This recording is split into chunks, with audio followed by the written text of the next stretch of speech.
اسلام ناجائز خوشی سے منع کرتا ہے، جائز خوشی کی حوصلہ افزائی کرتا ہے۔ نبی کریم صلی اللہ علیہ وسلم نے فرمایا کہ جب تم شادی کرو تو ولیمہ ضرور کرنا، چاہے ایک بکری کا بچہ ہی ذبح کرو۔ اور پھر صحیح بخاری میں موجود ہے، حضور علیہ السلام نے فرمایا جب تمہیں کوئی ولیمے کی دعوت دے تو ضرور جانا۔ دونوں باتوں پہ غور کر لیں، یعنی ایک طرف فرمایا خوشی کرنا ضرور، اور دوسری طرف فرمایا جب کوئی خوشی کرے تو اس میں شرکت ضرور کرنا۔ نبی کریم صلی اللہ تعالی علیہ وسلم کی گھر کے اندر جو بظاہر حالت تھی، جو حضور کا فقر اختیاری تھا، اس کا عالم یہ تھا کہ ایک مہینہ گھر میں چولہا نہیں جلتا تھا، کتنے ہفتے اور کتنے دن بیت جاتے تھے بغیر کھانا کھائے، روٹی کھائے، کھجور پر، سرکے پر، دودھ پر گزارا ہوتا تھا۔ لیکن جب خوشی کا موقع آتا، مسرت کا موقع آتا، اللہ نے آپ کو نواسے دیے امام حسن اور حسین، تو مہینہ چولہا نہیں جلتا تھا، پر جب نواسے تشریف لائے تو حضور نے ایک بکرا نہیں، دو بکرے ذبح فرمائے، دو۔ آپ اس پہلو پر ضرور غور فرمائیے گا کہ 2 بکرے عقیقے میں حضور نے ذبح فرمائے۔ جب خوشی کا موقع آئے گا تو پھر خوشی کا اظہار کیا جائے گا، پھر خوشی اور مسرت کے تذکرے کیے جائیں گے۔ نبی کریم صلی اللہ تعالی علیہ وسلم کا جو میلاد ہے نا، وہ کائنات کا سب سے عظیم ترین واقعہ ہے۔ ہم جو کہ میلاد کا تذکرہ روز کرتے رہتے ہیں، روز سنتے رہتے ہیں، میری بات پہ توجہ ہے آپ حضرات کی؟ مجھے پتا تھا دوستوں نے ابھی آنا ہے، یہ میرے بات علم میں تھی، لیکن میں یہ سمجھتا ہوں کہ افراد کو دیکھ کر بات شروع کرنا یا افراد کو دیکھ کے چھوٹی کرنا یا بڑی کرنا یہ بہتر نہیں ہوتا، اپنے وقت کو دیکھ کے چلنا چاہیے۔ اس لیے مجھے مشورے مل رہے تھے، لیکن میں نے کہا جو کہہ دیا سو کہہ دیا، جو طے ہو گیا سو۔ تو جب میں آپ کی رعایت کر رہا ہوں تو آپ بھی تو میری رعایت کریں نا۔ آپ دائیں بائیں کیوں دیکھ رہے ہیں؟ آپ مہربانی کریں ہماری طرف دیکھیں، اور ہم جو آپ سے باتیں کر رہے ہیں ان پر توجہ کریں۔ اور ہم حضور سید عالم صلی اللہ علیہ وسلم کا میلاد شریف بیان کر رہے ہیں، اور میلاد کے لیے تو شرط ہی کوئی نہیں، اللہ کا فضل ہے۔ میلاد چونکہ ایمان کا تقاضا ہوتا ہے، تو میلاد بندے دیکھ کے نہیں بیان کرنا چاہیے۔ 5 ہوں تو تب بھی ذکر مدینے والے کا ہی ہے، اور 5000 ہوں تو پھر بھی تذکرہ اسی محبوب کامل کا ہے۔ تو آپ میری بات پہ توجہ کریں گے، میں آپ سے کچھ باتیں عرض کر رہا ہوں۔ ہم لوگ چونکہ روز میلاد کے تذکرے سنتے ہیں، کرتے ہیں، روز ہمارے پاس ہر سال ربیع الاول شریف تشریف لاتا ہے، ہم اس واقعے کو نا اس طرح نہیں لیتے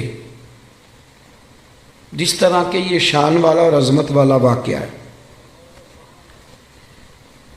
جو لوگ مکہ شریف میں رہتے ہیں نا، بیت اللہ شریف ان کے پاس ہے، وہ زیادہ عمرے نہیں کرتے، وہ نہیں زیادہ طواف کرتے، ان کو پتہ ہے کہ یہ قریب ہی ہے ہمارے۔ جس کے پاس کچھ چیز آ جاتی ہے نا، وہ اس انداز میں قدر نہیں کرتا جو قدر جس کے پاس نہ آئی ہو وہ کرتا ہے۔ میلاد شریف کو اگر آپ نے غور سے دیکھنا ہو تو آپ حضرت آدم علیہ السلام کا وہ قول دیکھیں، جب آپ نے بیٹے حضرت شیش علیہ السلام سے کہا تھا بیٹے سارا کچھ بھول جانا، پر آخری نبی کریم علیہ السلام پر درود و سلام پڑھنا نہ بھولنا۔ آپ نے اگر میلاد کی، میری بات پہ توجہ کریں، میری طرف غور کریں، اگر بات کی قدر و منزلت دیکھنی ہے میلاد کی، تو آپ حضرت ابراہیم کی وہ دعا دیکھیں۔ ایک آدمی جب مزدوری کر لیتا ہے تو پھر وہ کہتا ہے کہ مجھے ملنی بھی چاہیے، اور اسلام کا قانون ہے کہ مزدور کا پسینہ خشک ہونے سے پہلے اسے اس کی مزدوری دے دی جائے گی۔ لیکن حضرت ابراہیم نے اپنے صاحبزادے سمیت بیت اللہ شریف تعمیر کیا، اور مزدوری کیا مانگی؟ ربنا وابعث فیہم رسولا، یا اللہ مجھے وہ شان والا رسول عطا کر دے۔ آپ اس شخص کی قدر کو ملاحظہ کرتے ہیں جو ہزاروں سال پہلے نبی پاک کے آنے کی دعائیں مانگ رہا ہے؟ آپ ذرا سوچیں کتنا لمبا انتظار ہے، کتنا لمبا انتظار ہے۔ اور کبھی اس طب اول کو دیکھیں جو محبوب کی ولادت سے کئی ہزار سال پہلے مدینے سے گزرا تھا، تو اسے کسی نے بتایا تھا کہ یہاں آخری محبوب آئیں گے، تو وہ عریضہ لکھ کے دے گیا تھا عریضہ کہ یہ رکھ لینا، اور اگر تمہاری زندگی میں نہ آئے تو پھر اپنی اگلی نسل کو دے دینا، وہ نہ آئے تو اگلی نسل میں دے دینا۔ وہ چلتے چلتے حضرت ابو ایوب انصاری تک پہنچا تھا۔ آپ اس آدمی کا انتظار تو ذرا دیکھیں، اس کا انتظار تو دیکھیں، اس نے میلاد کا کتنا عرصہ انتظار کیا ہوگا، اس کی آنکھوں میں کتنی روشنی ہوگی، کتنی کو تڑپ ہوگی، وہ کتنا ذوق رکھتا ہوگا۔ محبوب جب جناب ابو ایوب انصاری کے گھر آئے تو حضور نے مسکرا کے فرمایا ساری باتیں کر لی ہیں، وہ روکا تو مجھے دے دے، وہ روکا تو میرے حوالے کر دو، میرے نام لکھا گیا ہے۔ نبی کریم صلی اللہ علیہ وسلم نے ہر اس شخص کو، حضرت سلمان فارسی کہتے میں نے صدیوں کا سفر طے کیا، صدیوں کا۔ میرا آپ کا مسئلہ یہ ہے کہ ابا جی دادا جی گھر میں مسلمان تھے، میلاد گھر میں ملا ہے، اس لیے سارا دن بحث ہوتی ہے کہ کرنا چاہیے کہ نہیں کرنا چاہیے، منانا چاہیے کہ نہیں منانا چاہیے۔ میں تو اب اس پر دلائل نہیں دیتا، میں کہتا ہوں صدیاں گزر گئیں، بزرگ دلائل دیتے رہے، کتابیں لکھی گئی، اب ہم سے یہ نہ پوچھو کہ میلاد کرنا چاہیے کہ نہیں کرنا چاہیے، اب تو ہم سے یہ پوچھو کہ میلاد کی جھنڈیاں وضو کر کے لگانی چاہیے کہ بغیر وضو کے بھی لگ جاتی۔ اب ساری زندگی یہی اٹکے رہنا ہے کہ کرنا چاہیے کہ نہیں کرنا چاہیے۔ اب تو ہم سے پوچھو کہ میلاد کا لنگر وضو کر کے پکانا ہے کہ بغیر وضو کے بھی پک جاتا ہے۔ اب تو آگے بڑھنے کی کوئی بات کرو صاحب کہ یہی ساری زندگی ہم لوگوں نے اٹکے رہنا ہے۔ بھائی میلاد شریف ایک ذوق ہے، ایک بہت بڑا واقعہ، بہت بڑا۔ نبی کریم صلی اللہ علیہ وسلم کی تشریف آج بھی غریب بڑے مجبور ہیں، بڑے پریشان ہیں۔ اللہ نہ کرے ہم پر کوئی ایسا وقت آئے کہ جب ہم بے بس ہو جائیں، لیکن جب آدمی اپنے آپ کو بے بس پاتا ہے تو بڑی تکلیف میں ہوتا ہے۔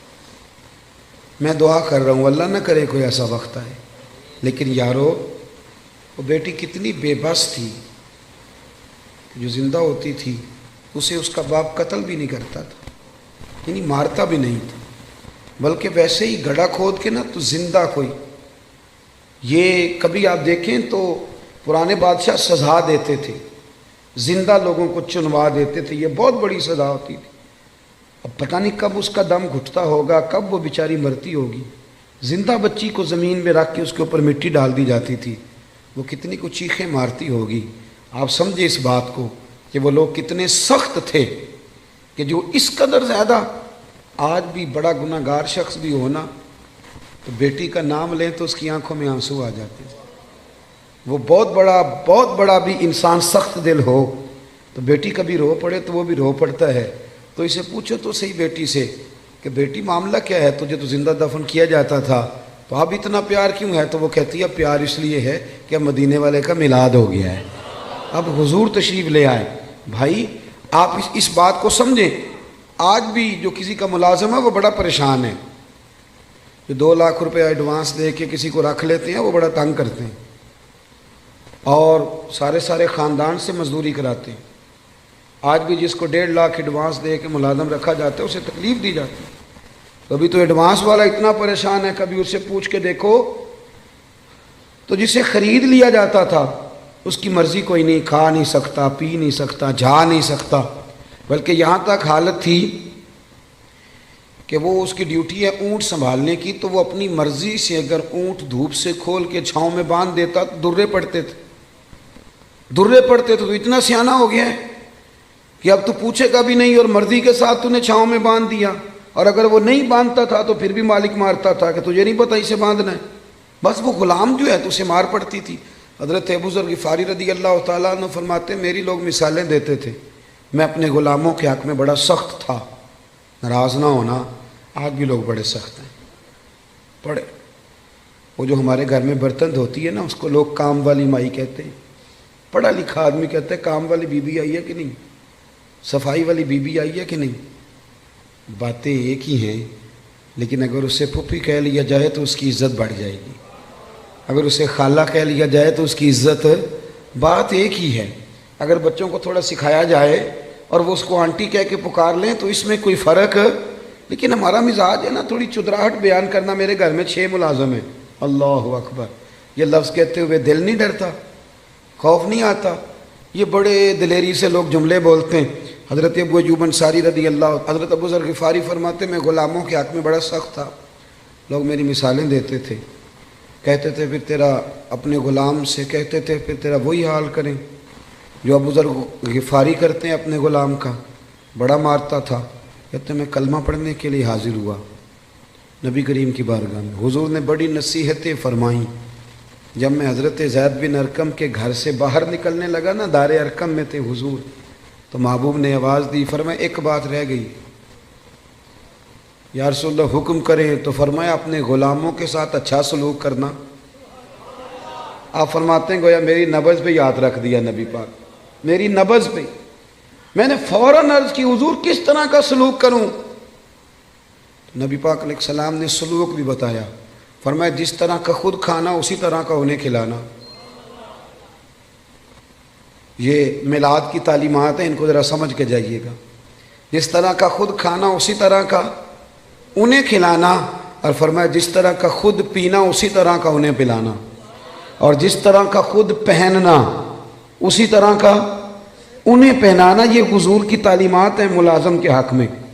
آج پڑھی لکھی سوسائٹی میں یہ ہوتا ہے سارا کچھ، جو بڑا شور کرتے ہیں لبرل لوگ کہ ہم جی بڑے بڑے حقوق بیان کرتے ہیں سوسائٹی میں، تو یہ کرتے ہو سارا کچھ کہ جس طرح کا خود کھانا اسی طرح کا انہیں بھی کھلانا، جس طرح کا خود پینا اسی طرح کا انہیں بھی پلانا۔ حضرت ابو ذر غفاری فرماتے ہیں میرے غلام بڑا ڈرتے تھے، پر میں حضور کی بات سن کے جب گھر گیا نا، تو آج میں نے اپنی اہلیہ سے کہا کھانا تم پکاؤ گی، کہ انہوں نے کھانا پکایا تو میں نے خود دسترخوان پہ چنا، آدھے غلام ادھر بٹھا لیے آدھے ادھر بٹھا لیے، میں بیچ میں بیٹھ گیا۔ فرماتے ہوں میرے ساتھ جو غلام بیٹھا تھا وہ بوڑھا تھا، وہ لقمہ اٹھاتا تو ہاتھ کانپتے۔ میں نے انہیں کہا بابا ڈرتے کیوں ہو؟ تو کہنے لگا اب نہیں مجھ سے درے کھائے جاتے، میں بوڑھا ہو گیا ہوں۔ روٹی پہ بٹھا لیا، جو اصل بات ہے وہ بتائیے، ہمیں ڈر آتا ہے آپ سے۔ تو حضرت ابو ذر غفاری فرماتے میں کبھی نہیں رویا تھا، پر آج میں رو پڑا۔ میں نے کہا بابا اب تمہیں کوئی بھی نہیں مارے گا، اب تم پر کوئی درے نہیں برسائے گا، اب تمہارے سفید بالوں کی قدر ہوگی۔ وہ کہنے لگے اب کیا ہوا ہے؟ تو میں نے کہا میں مدینے والے رسول کا غلام بن گیا ہوں، اور حضور نے حکم دیا ہے غلاموں کے ساتھ اچھا سلوک کرنے کا۔ بھائی میلاد، آپ ذرا پس منظر میں جائیں، میلاد کو ذرا دیکھیں۔ میں نا اس سال ربیع الاول شریف پہ نا ہر محفل میں دوستوں کو ایک مشورہ دے رہا ہوں، آپ کو بھی دے دوں؟ جو چوپ ہے ان کی ہاں ہے کہ نہ ہے؟ اللہ جزائے خیر دے آپ کو۔ کچھ چوپ بھی بیٹھے ہوئے نا جی، جو بندے چوپ ہوتے ہیں وہ کبھی کبھی گھورتے بھی ہیں تھوڑا سا، تو بندہ پریشان بھی ہوتا ہے کہ اب یہ گھور رہا ہے، اللہ جانے کیا بات ہے۔ تو آپ تو خوش ہیں نا، خوش اس لیے ہونا چاہیے کہ میلاد شریف کا موقع ہے۔ نثار تیری چہل پہل پہ ہزاروں عید ربیع الاول، سوائے ابلیس کے جہاں میں سبھی تو خوشیاں منا رہے۔ تو میرے عزیز آپ میری بات پہ توجہ، میں ایک مشورہ دے رہا ہوں دوستوں کو۔ میں کہتا ہوں کہ میلاد شریف نا ہمارے یہاں رسمن بھی منایا جانے لگا ہے۔ کچھ لوگ میلاد آتا ہے تو کچھ لوگوں کا سیزن آ جاتا ہے، ان کا سیزن ریٹ لگنے لگتے ہیں، باہر کی نہیں گونے لگتی ہے، ماحول شروع ہوتا ہے۔ کچھ چندے مانگنے والے ہیں وہ بھی چونکوں میں پلیٹیں لے کے کھڑے ہو جاتے ہیں۔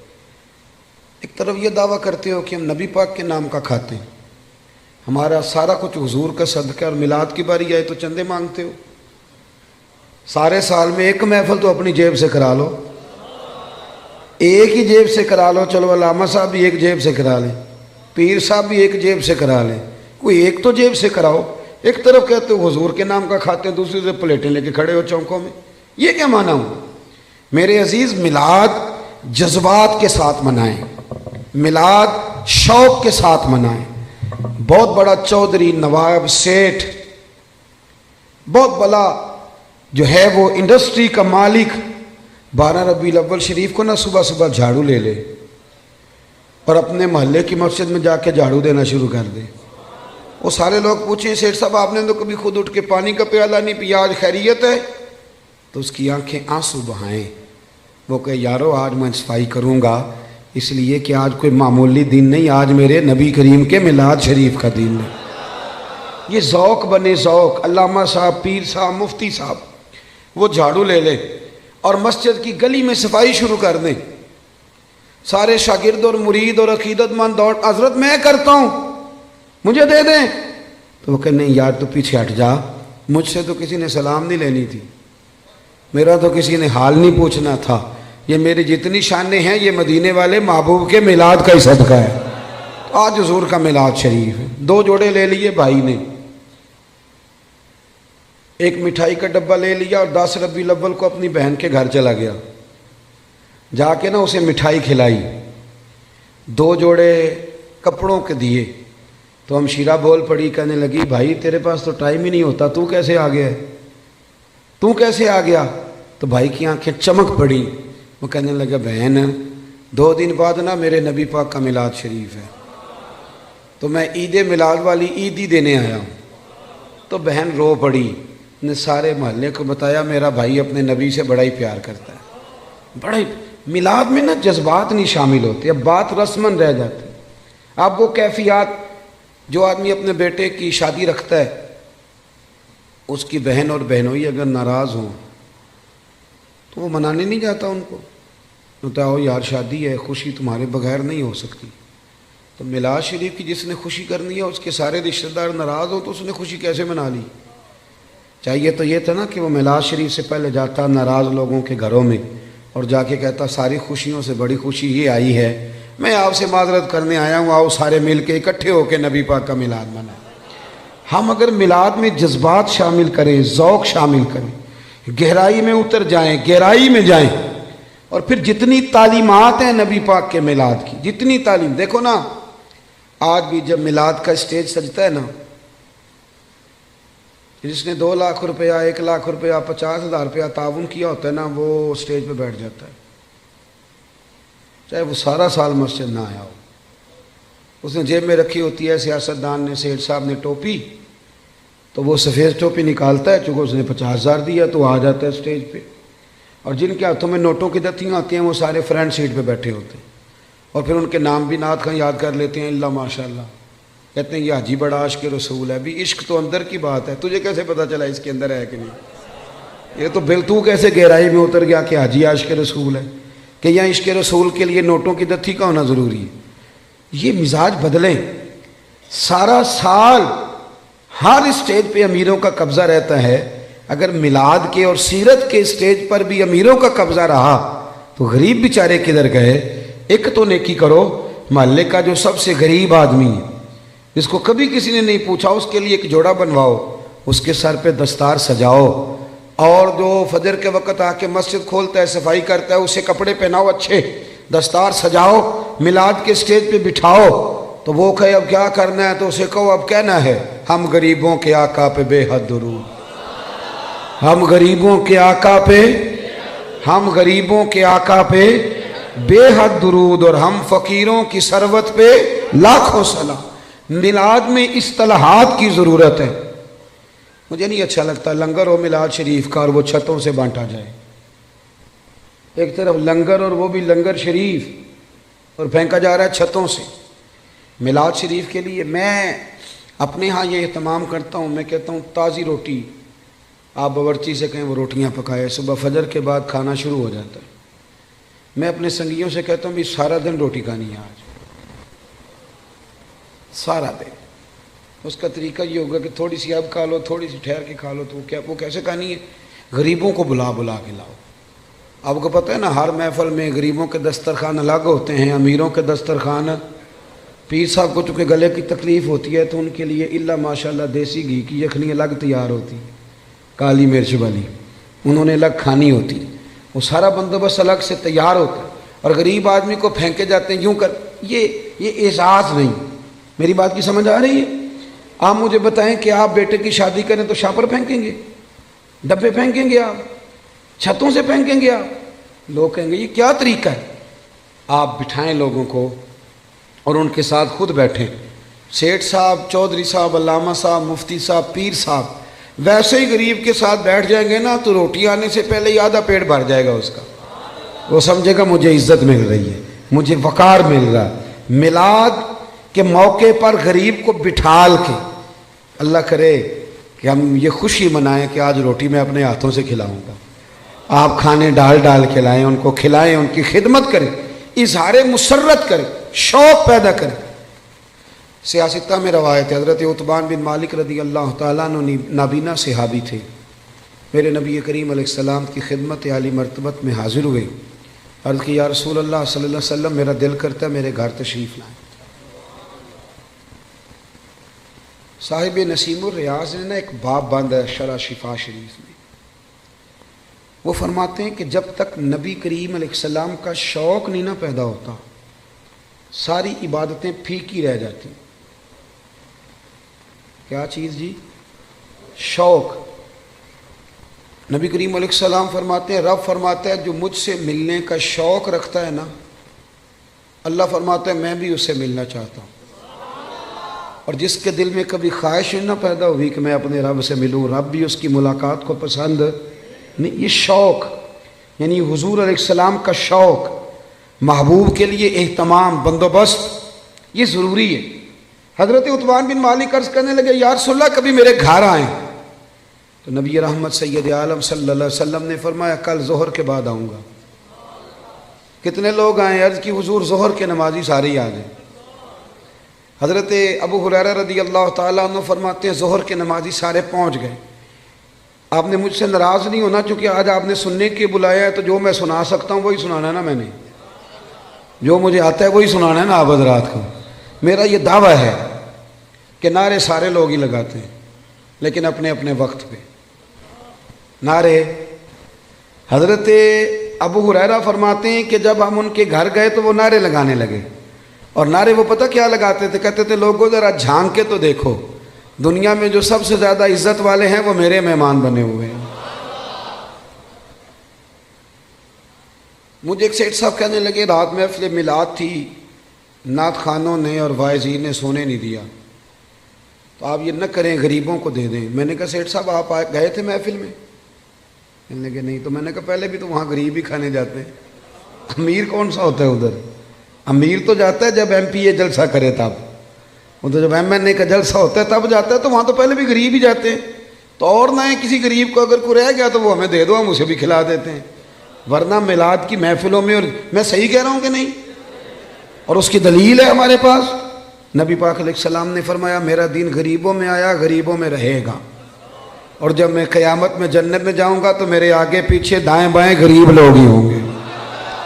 تو یہ تو طے شدہ بات ہے، تو آپ مزید کس غریب کی بات کر رہے ہیں وہ بتا دیں، آپ اس کو بھی شامل کر لیتے ہیں۔ دوست نعرے تو کوئی نہ کوئی اپنے اپنے وقت پہ لگاتا ہی ہے۔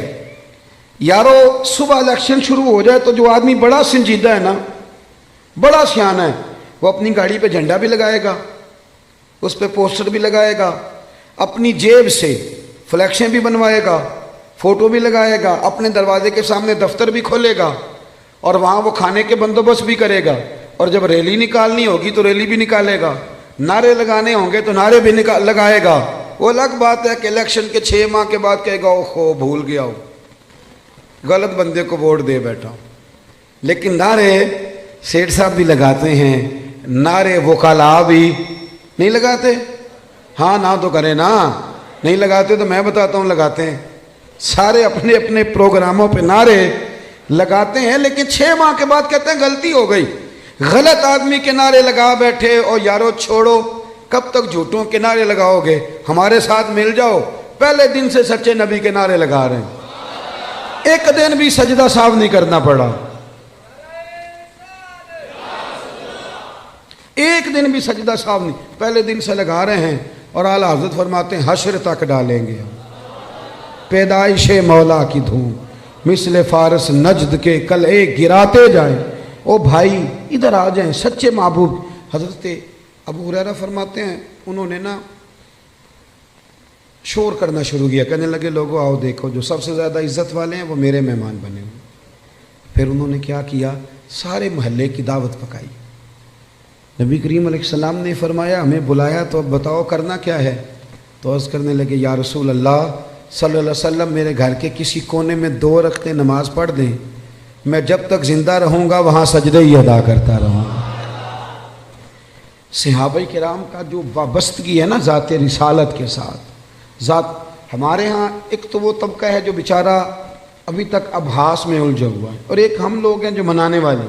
ہمارا وہ ذوق، وہ خوبصورتی، وہ حسن، وہ وارفتگی یارو دیکھو نا، ایک میں ہوں جو کہہ رہا ہوں میلاد کرنا چاہیے، اور ایک وہ شخص ہے جو ریڑھی لگاتا ہے، مزدوری کرتا ہے بیچارہ، اور روزانہ 100 روپیہ بچاتا ہے، پھر وہ بچا کے پیسے جمع کرتا ہے، پھر وہ سال کے بعد کسی نعت خواں کو، قاری کو، کسی خطیب کو دعوت دیتا ہے، پھر وہ دریاں بچھاتا ہے، پھر حسب توفیق وہ روٹی پکاتا ہے، پھر وہ لوگوں کو پیغام دیتا ہے، نہ اس کی فوٹو آتی ہے، نہ وہ اسٹیج پہ بیٹھتا ہے، نہ اس کا اشتہار پہ نام آتا ہے، لیکن ایک بات تو پکی ہے نا کہ اس نے غربتوں میں رہ کے جب ذکر رسول کی بزم سجائی ہے تو یہ تو دعویٰ ہے نا کہ اس کی روح کا رشتہ ہے مدینے والے رسول کے ساتھ، اس کی روح کا رشتہ ہے۔ ہمیں اپنی نسلوں کو، بچوں کو بتانا چاہیے، اور پھر پوری دنیا میں جب آپ میلاد مناتے ہیں تو پیغام امن جاتا ہے۔ پوری دنیا میں ایک دفعہ میلاد کی جلسے کو معمولی نہ سمجھے، میری طرف دیکھیں، جب آپ میلاد مناتے ہیں تو میری طرح کا بالکل چھوٹا آدمی بھی ہو تو یہ تو وہ بتاتا ہے نا کہ حضور کے آنے سے پہلے بیٹیاں ذبح ہوتی تھیں، یہ تو وہ بتاتا ہے نا غلام بکتے تھے، یہ تو بتاتا ہے نا کہ ماں باپ کی کوئی قدر ہے۔ یہ ہر جگہ ہوتا ہے کہ نہیں ہوتا؟ ہر میلاد میں، بلکہ کئی لوگ شکوہ بھی کرتے ہیں، لو جی ہر سال وہی بات چھیڑ دیتے ہیں، تو میں کہتا ہوں یہی تو بات ضروری ہے چھیڑنی۔ ہر آدمی یہ ہر سال یہ بات بتلاتا ہے نا کہ غلام بکتے تھے، ہر سال ہر آدمی یہ بات کرتا ہے کہ ماں باپ منڈیوں میں بیچے جاتے تھے۔ تو جب آپ ربیع الاول شریف میں میلاد مناتے ہیں نا تو نبی پاک کی تعلیمات نئے سرے سے پوری دنیا کے اندر پھیلتی ہیں، نئے سرے سے، نئے سرے سے۔ اور میں نے دیکھا ہے، میں نے ملک سے باہر بھی دیکھا ہے کہ صرف ایک زبان میں نہیں، ہر زبان میں میلاد کے جب تذکرے چھڑتے ہیں ہر زبان میں، تو پوری دنیا میں یہ پیغام جاتا ہے کہ یہ 12 ربیع الاول کے جو ایام ہیں یہ پیغام امن کے ایام، یہ پیغام محبت کے ایام۔ یہاں عورتوں کے حقوق کی بات ہوگی، یہاں جانوروں کے حقوق کی بات ہوگی، یہاں ماں باپ کے حقوق کا ذکر ہوگا، یہاں پڑوسی کے حقوق کا ذکر ہوگا، یہاں بیٹی کی بابت بتایا جائے گا۔ ایک بات اور آپ سے کرنی ہے، اس پر بھی آپ نے خاص توجہ کرنی ہے۔ انسان، کچھ چیزیں ایسی ہوتی ہیں جو اس کی تقریر سے ثابت ہوتی ہیں، اور کچھ چیزیں ایسی ہوتی ہیں جو اس کے عمل سے ثابت۔ ہمارا زمانہ نہ تیز لوگوں کا زمانہ ہے، لوگ آگے بڑھ کے نہ اپنا بتانا چاہتے ہیں، اپنا بتانے سے بات نہیں بنتی، عمل کرنے سے بات بنتی۔ میں اپنے دوستوں کو اکثر مشورہ دیتا ہوں کہ کبھی کسی کو شیشے میں اتارنے کی کوشش نہ کرنا۔ اگر تم نے کسی کو شیشے میں اتارا تو دنیا بڑی تیز ہے، وہ تمہیں شیشے میں اتار لے گا، مت کوئی ایسا کام نہ کرنا۔ اخلاص حسن ہے زندگی کا، اخلاص والے لوگ اداکار نہیں ہوتے، وہ جو ہوتے ہیں وہ اصل ہی ہوتے ہیں، وہ جو ہوتے ہیں وہ اصل ہوتے ہیں، ان میں کوئی اداکاری نہیں ہوتی۔ میلاد شریف کا عنوان اور میرے نبی کریم صلی اللہ تعالی وسلم کی تشریف آوری، اس نے دنیا سے ہر ملمہ سازی کو دور کر دیا اور احساس، اخلاص، ان چیزوں کو بیدار کر دیا۔ حضور کے آنے سے پہلے رشتے سارے ہی تھے، ماں بھی ہوتی تھی، باپ بھی ہوتا تھا، بہنیں بھائی سب رشتے ہوتے تھے، رشتے تھے، ان میں احساس نہیں تھا۔ اگر میلاد منانے والے میں احساس ہی نہ ہو اور وہ دعویٰ اونچا کرے، احساس ہی نہ ہو سرے سے، وہ بالکل دنیا داری کرے۔ میلاد تو احساس کا نام ہے نا، حضور نے احساس دیا، احساس۔ ہمارے یہاں کچھ رشتے ایسے ہوتے ہیں جن کا تذکرہ لوگ کرتے نہیں، شرماتے ہیں، جیسے میاں بیوی کا رشتہ ہے۔ اس انداز میں ماں باپ کے حقوق بیان کیے جاتے ہیں، اولاد کے کیے جاتے ہیں، پڑھو اس رشتے میں بہت سارے لوگ بات کرتے ہوئے جھجکتے ہیں، حالانکہ یہ وہ رشتہ ہے جسے اللہ نے اپنی نشانیوں میں سے نشانی قرار دیا۔ نبی کریم علیہ السلام نے اس رشتے کا اتنا احساس بیان کیا۔ حضرت عائشہ صدیقہ رضی اللہ تعالیٰ عنہ فرماتی ہیں حضور گھر میں اکثر اپنی پہلی زوجہ سیدہ خدیجہ الکبریٰ رضی اللہ تعالیٰ عنہ کا ذکر چھیڑ دیتے تھے۔ اکثر مجھے رشک آتا تھا، میں ناز کرتی تھی، کیا بات ہے، خدیجہ کی کیسے مقدر ہے کہ ان کے وصال کو زمانہ بیت گیا اور حضور ذکر کرتے ہیں۔ کہتی ہیں میرا دل تھا کبھی حضور سے پوچھوں گی۔ ایک دن نبی کریم علیہ السلام گوشت لائے اور مجھ سے فرمایا کہ آج تک گوشت پکاؤ۔ کہتی ہیں وہ گوشت میرے سامنے ہے، میں صاف کرنے لگی تو محبوب کریم علیہ السلام نے فرمایا ذرا شوربہ زیادہ کرنا۔ میں نے کہا یا رسول اللہ صلی اللہ علیہ وسلم کچھ مہمان آئیں گے۔ تو حضور فرمانے لگے نہیں، مجھے پتہ چلا ہے مدینے میں نا ختیجۃ الکبریٰ کی کچھ سہیلیاں آئی ہیں، تو تم شوربہ زیادہ پکانا، میں کچھ سالن انہیں بھی بھیجوں گا۔ میں کہہ رہا ہوں ذرا رشتے کے احساس کی شدت کو ملاحظہ کریں۔ وہ باتیں جو اکثر لوگ کرتے وہ جھجکتے ہیں کہ اب اس کی بھی شدت بیان کی جائے گی۔ فرمایا میں نے نا انہیں سالن بھیجنا ہے۔ تو حضرت عائشہ صدیقہ کہتی ہیں میں نے جھجکتے سنبھل کر، سوچ کر، مسجع مکفہ، بڑی احتیاط سے نظریں جھکا کے ایک جملہ کہا۔ میں نے کہا یا رسول اللہ صلی اللہ علیہ وسلم، اللہ نے آپ کو جوان اور خوبصورت بیویاں دی ہیں، آپ تو ہر وقت حضرت ختیجہ کا ذکر ہی کرتے رہتے۔ کہتی ہیں میں نے تو بات کر دی اور میں خاموش ہو گئی، اب میری جرت نہیں تھی کہ نظر اٹھا کے دیکھوں چہرہ نور کا رنگ کس طرح کا ہے، جھجک رہی تھی۔ پوری ہمت کر کے میں نے ذرا نظر اٹھائی تو حضور کے چہرے پہ جلال تھا۔ تو محبوب فرمانے لگے عائشہ آج بات کی، آج کے بعد نہ کرنا۔ یا رسول اللہ کیا ہوا؟ فرمایا عائشہ میرے پاس جتنے لوگ آئے ہیں نا وہ سکھوں کے وقت آئے ہیں، ختیجہ تو میرے دکھوں کی ساتھی ہے، وہ تو میری تکلیفوں کی ساتھی۔ فرمایا لوگ مجھے پتھر مارتے، میری راہوں میں کانٹے بچھاتے، میں پریشان ہو کے گھر لوٹتا، اس وفادار بیوی کے ایک ہاتھ میں دودھ کا پیالہ ہوتا، ایک ہاتھ میں کھجوریں ہوتی، کھجور کھلا کے دودھ پلا کے بستر بچھا کے کہتی محبوبہ غم نہ کرنا، اللہ بڑی شان عطا فرمائے گا۔ اتنی شدت رشتوں نے پیدا کر دی، اتنا احساس۔ حضرت عائشہ کہتی ہے کہ بوڑھی اماں حضور سے ملنے آئیں تو نبی پاک نے بڑا ہی پیار کیا، کھانے کھلائے، حضور بڑی محبت سے باتیں کرتے رہے۔ نبی کریم علیہ السلام نے جاتے دفعہ تحفے بھی دیے۔ صاحب کنز العمار لکھتے ہیں حضرت عائشہ کہتی میں نے کہا حضور مہمان تو روز آتے ہیں اور اتنا پیار۔ کون تھی بی بی؟ محبوب فرمانے لگے ختیجۃ الکبریٰ کی سہیلی تھی، یہ آتی تھی، ختیجہ ٹائم دیتی تھی۔ کیا خوبصورت جملہ ہے۔ فرمایا میں نے آج ختیجہ کے طریقے کو زندہ رکھا ہے، میں نے اسے وقت دیا، حسن العہد من الایمان۔ محبوب فرمانے لگے اچھے طریقے سے رشتے نبھانا یہ بھی ایمان کا حصہ ہے۔ او میرے دوست رشتوں کی شدت ہو، او یار چھوڑ، ایسے ہی تو باتیں سن کے ادھر ادھر سے اپنے سگے بھائی کا مخالف ہو گیا ہے۔ بھائی سے پیار کر، بھائی سے محبت کر۔ میلاد کا معنی رشتوں میں حسن پیدا کرنا۔ ایک صحابی نے آ کے عرض کی یا رسول اللہ یہ میرا بھائی آپ کے پاس ہی بیٹھا رہتا ہے، مشکات میں موجود، سارے کام تو مجھے کرنے پڑتے ہیں۔ تو میلاد والے محبوب نے کیا خوبصورت جملہ کہا، فرمایا جا کے ڈیوٹی کر، رب جو تجھے رزق دیتا ہے نا وہ اس کی برکت سے عطا کرتا ہے۔ اتنا حسن پیدا کر دیا رشتوں میں، اتنا۔ او یار بہن کے لیے جو جذبات نبی پاک نے بیان فرمائے۔ حضرت شیمہ حضور کی رضائی بہن تھی، توجہ ہے میری بات پر؟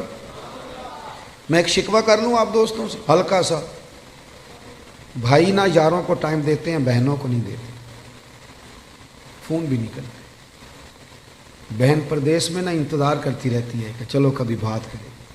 میں آپ کو بڑی ذمہ داری سے کہتا ہوں، میرے ایک سنگی نے ایک دفعہ کہا کہ پیر صاحب میرے لیے دعا کرنا، تو میں نے اسے کہا یار میں تو مصروف آدمی ہوں، میں کوشش کرتا ہوں کہ یا اللہ جن جن نے دعاؤں کے لیے کہا سب کی قبول کر۔ کہنے لگا میں بڑا پریشان ہوں، نام لے کے کریں۔ میں نے کہا میں نہیں وعدہ کرتا، ہاں اگر تو نے صحیح دعا کرانی ہے نا رونے والی تو اپنی بہن سے کہے، وہ تو اشارہ دے جا کے میرے لیے دعا کرنا تو مسلح بھگو دے گی رات کو رو رو، ہاں بیٹی سے کہے، اور اگر بہت جلدی قبول کرانی ہے تو پھر اپنی اماں کے کان میں کہے، پھر دیکھ تیرے لیے کس طرح دروازہ کھلتا ہے۔ اور میرے نبی کریم نے وعدہ بھی فرمایا ہے، حضور فرماتے ہیں جب ماں باپ اولاد کے لیے ہاتھ اٹھاتے ہیں تو رب خالی لوٹاتا ہی نہیں۔ حضور نے نا یہ احساس دیکھیں نا، آج لبرل لوگ کھڑے ہوتے ہیں تو وہ کہتے ہیں جی اسلام نے جی بہنوں کا حصہ آدھا رکھا ہے اور بھائی کا ڈبل رکھا ہے۔ میں کہتا ہوں تم نے دین سیکھا ہی نہیں، ہمارے پاس آؤ ہم تمہیں بتائیں۔ بیٹی کا حصہ زیادہ ہے بیٹے سے، کہتے ہیں جی وہ تو ڈبل ہے۔ اور میں نے کہا خدا کے بندے عورت کا حصہ سنگل ہے، پر یہ بتاؤ اس کے ذمہ کوئی حق ہے؟ بچوں کا نان نفقہ ماں کی ذمہ داری کہ باپ کی؟ بیوی کا نان و نفقہ اس نے دینا ہے، بچوں کی پرورش خاوند نے کرنی ہے، ماں باپ کی ذمہ داری کس نے اٹھانی ہے؟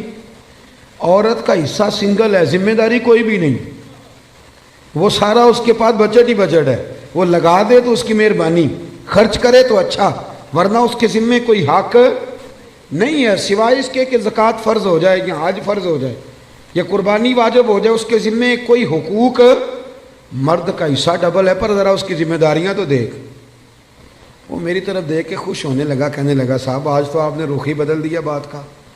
اور میں نے کہا آپ دور بیٹھ کے باتیں سنتے ہیں نا، آپ کبھی قریب آئیں، جتنا جتنا میرے محبوب کا دین پڑھتے جاؤ گے نا، میرے محبوب کے غلام بنتے جاؤ گے، گدائی کرتے جاؤ گے رسول کریم۔ حضرت شیمہ حضور کی رضائی بہن تھی، حضرت حلیمہ سعدیہ کی بیٹی۔ ان کے قبیلے پر مسلمانوں نے باقاعدہ حملہ کیا، گرفتار ہوئے لوگ، اور بڑی سخت جنگ لڑی مسلمانوں۔ یہ جب آئی نا مدینے تو حضرت ابو ہریرہ کہتے ہیں آگے کہنے لگی میری نا اپنے نبی کریم علیہ السلام سے ملاقات کراؤ۔ تو میں نے بی بی کا دوپٹہ دیکھا تو پرانا تھا، میں نے حالت دیکھی تو اس کی پرانی تھی، سادے کپڑے۔ کہنے لگی کراؤ نا میری ملاقات۔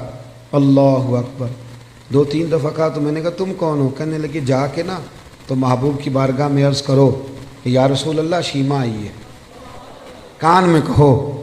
حضرت ابو ہریرہ کہتے ہیں کہ میں اس کی باتیں سن رہا تھا، مجھے یقین نہیں تھا۔ میں نے کہا یہ بی بی کس طرح بول رہی ہے؟ یہ اعتماد اگر ہوتا ہے تو صرف بہن کو ہی ہوتا ہے، یہ رنگ اسی کا ہوتا ہے۔ کہتے ہیں میں گیا اور میں نے جا کے حضور کے کان میں کہا یا رسول اللہ، ایک بی بی یہ سادے سے کپڑے جو لوگ گرفتار ہو کے ہیں ان میں آئی، کہتی میرا نام شیمہ ہے۔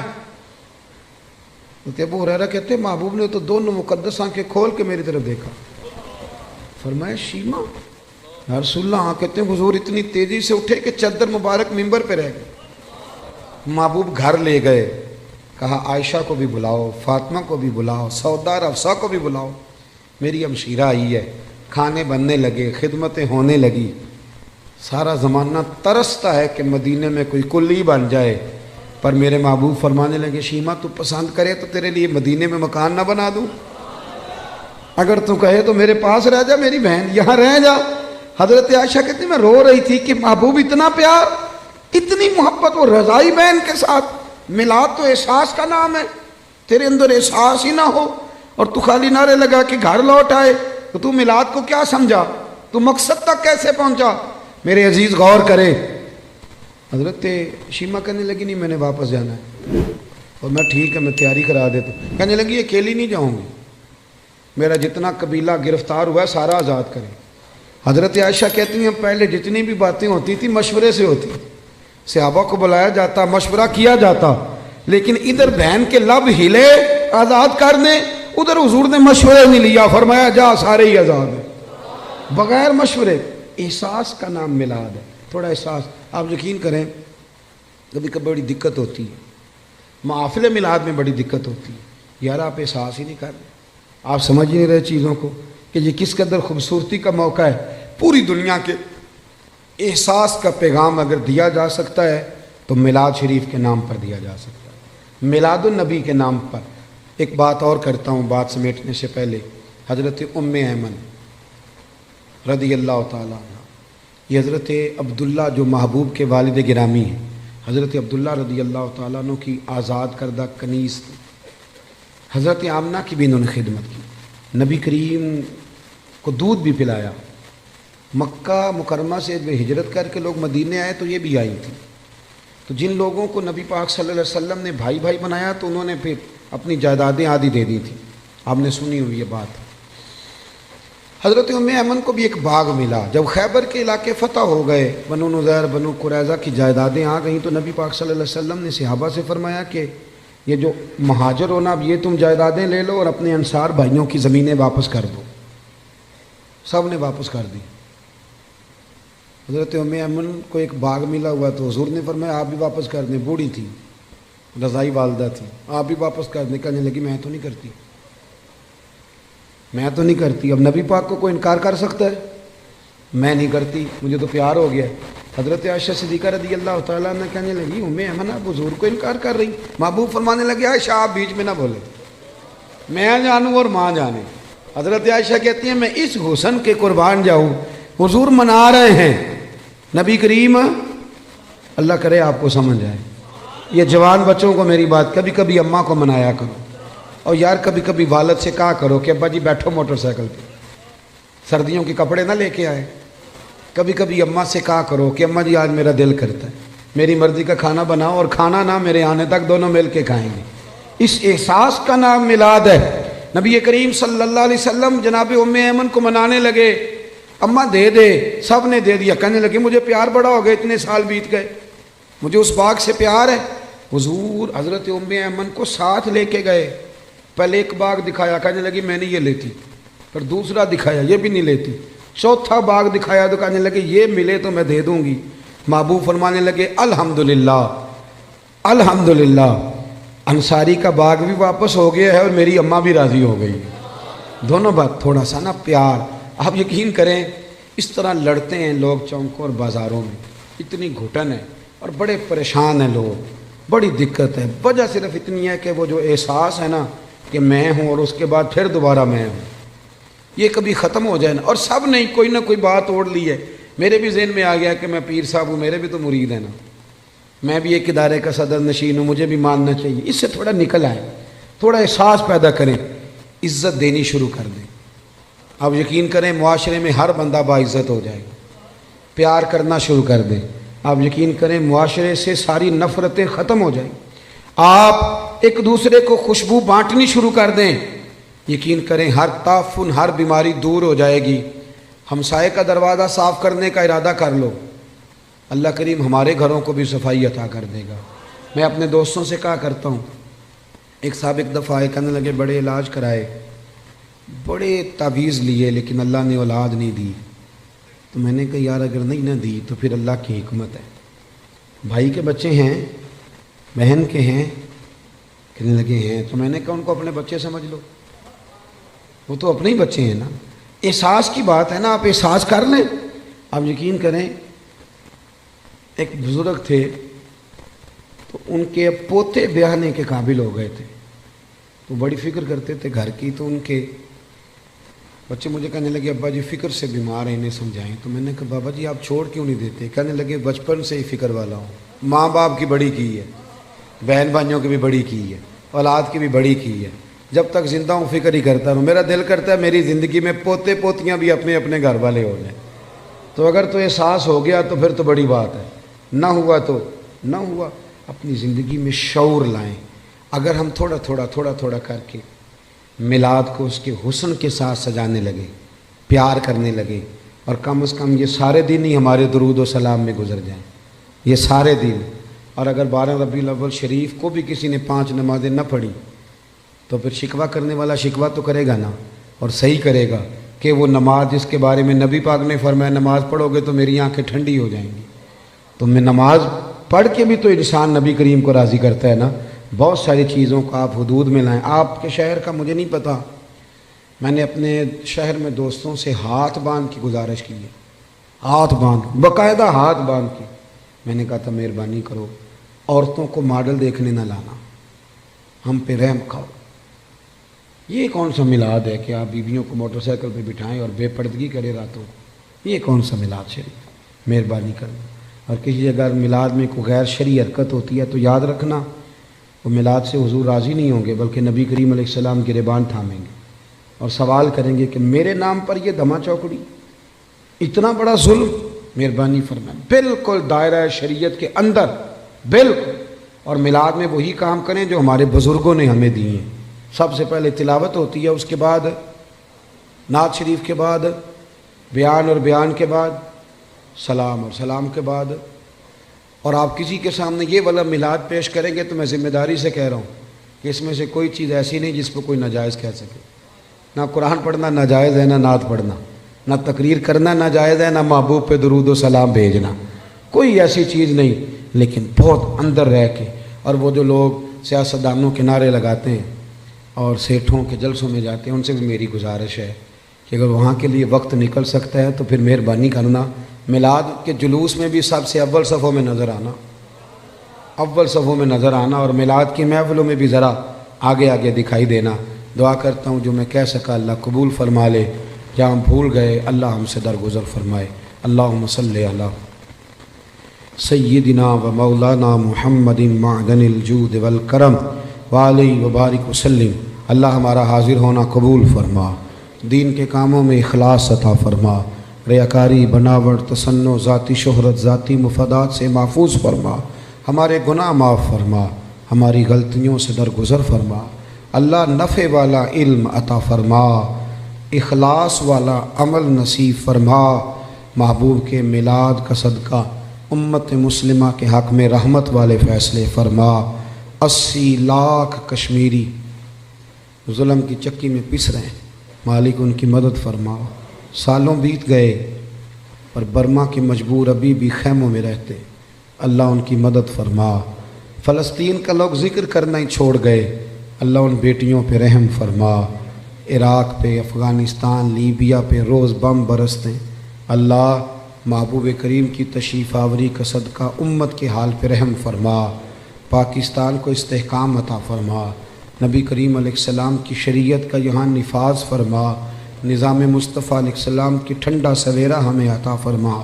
میرے جن دوستوں نے یہ خوبصورت بندوبست کیا ہے، اللہ ان کی دنیا بھی سنوار دے، آخرت بھی سنوار دے، اللہ ان کے حال پہ رحم فرما دے، ہر پریشانی اور آزمائش سے بچا۔ کتنی تعداد میں دور و نزدیک سے احباب تشریف لائے، اللہ تیرے لیے، تیرے محبوب کے لیے بیٹھے، ہمارا بیٹھنا مقبول فرما۔ بیماروں کو شفا دے دے، مقروضوں کو قرضوں سے رہا کر دے، جو تنگ دست ہیں انہیں وسعت رزق دے دے۔ اللہ یہاں جتنے لوگ بیٹھیں، جس کے دل میں جائز آرزو ہے اپنے فضل سے پوری فرما دے۔ رب اغفر وارحم وانت خیر الراحمین۔